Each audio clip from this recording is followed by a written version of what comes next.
আজ পরীক্ষা হয়ে যাবি তোর বুকের পাটা কত বড় হয়েছে। এটা কি সত্যি সত্যি আসল পিস্তল নাকি ছাগল পালের খেলনা? একটু পরে তোর মাথার খুলি উড়ে গেলি পরে টের পাবুনি।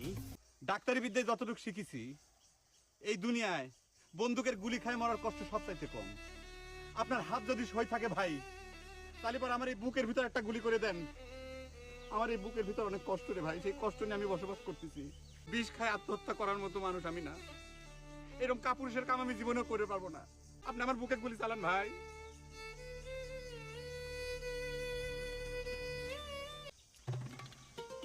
জাপান ডাক্তার হঠাৎ করে এত সাহস পেলে কোন জায়গার থেকে? তালি পরে কি প্রেম করে মানুষ ছ্যাক খালি পরে এরকম পাগলা কুত্তের মতো হয়ে যায়? ওরে আল্লাহ, আমি কি দেখলাম? পিস্তল না ওটা? যদি সত্যি সত্যি আমার গুলি করে দিত? ওরে আল্লাহ,